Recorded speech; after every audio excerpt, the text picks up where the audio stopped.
लड़की हूँ, लड़ सकती हूँ। कांग्रेस की घोर विरोधी होने के बावजूद, कांग्रेस से हजारों मतभेद तो छोड़िए मनभेद होने के बावजूद, जब प्रियंका गांधी ने ये नारा दिया था तो इस नारे ने मुझे आकर्षित किया था। मुझे लगा था कि कांग्रेस में हजारों को लेकर के कुछ पॉजिटिविटी है।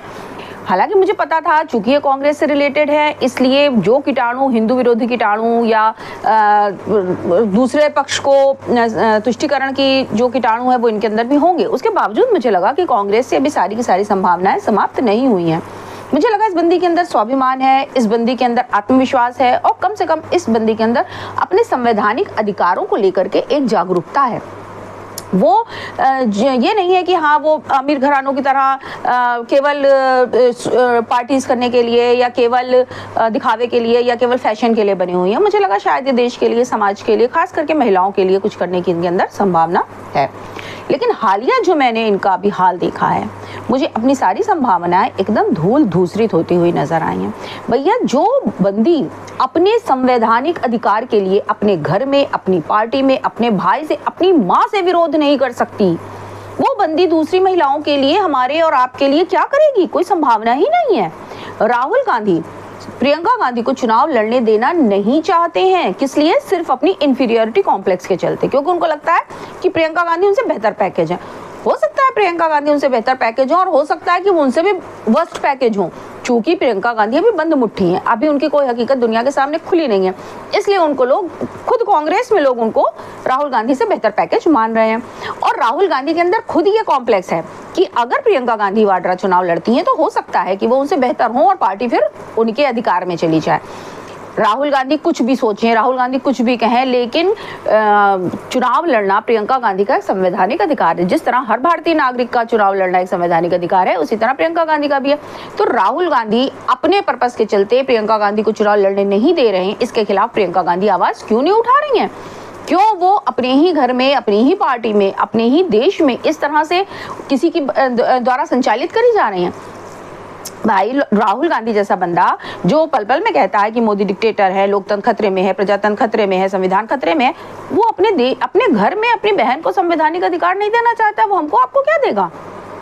राहुल गांधी प्रियंका गांधी को चुनाव लड़ने नहीं दे रहे हैं। इवन रायबरेली की वो सीट जो कि 1952 से कांग्रेस के परिवार की रही है, इस पर सबसे पहले फिरोज गांधी ने चुनाव लड़ा था।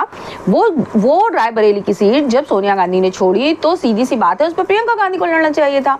लेकिन प्रियंका गांधी के लिए कहा जा रहा है कि भाई प्रियंका गांधी को प्रचार करना, राहुल गांधी को प्रचार नहीं करना है, प्रियंका गांधी को। और आज एक नया शगुफा लेकर के कांग्रेस आई है कि चूंकि अगर दोनों बड़े नेता चुनाव लड़ने लगेंगे, उसमें बिजी हो जाएंगे, तो प्रचार कौन करेगा? अरे भाई, राहुल गांधी तो वायनाड से लड़ चुके हैं। राहुल गांधी को दूसरे जगह से चुनाव लड़ने की कौन सी जरूरत पड़ गई है कि वायनाड से भी उनको हारने की संभावना सताने लगी है? जिस तरह अमेठी में वो हारने के डर से वायनाड भागे थे, क्या वो वायनाड से हारने के डर से वापस रायबरेली आ गए हैं? तो यहाँ अब ये कहा जा रहा है कि अगर राहुल गांधी दोनों जगह से चुनाव जीत जाते हैं, एक सीट वो छोड़ देंगे तो दूसरी सीट पर उपचुनाव प्रियंका गांधी लड़ेंगे। अरे भैया, क्या तुमने लोगों को इतना बेवकूफ समझ रखा है? या फिर प्रियंका गांधी के जो लोग समर्थक हैं उनको तुम ये लॉलीपॉप थमा रहे हो कि हाँ भाई प्रियंका गांधी को हमने एकदम साइडलाइन नहीं किया, अभी भी संभावनाएं बची हुई हैं? ये मानने वाली बात है कि राहुल गांधी दोनों जगह से चुनाव जीत जाएंगे? अरे मुझे तो डर है वो दोनों जगह से चुनाव हार ना जाए।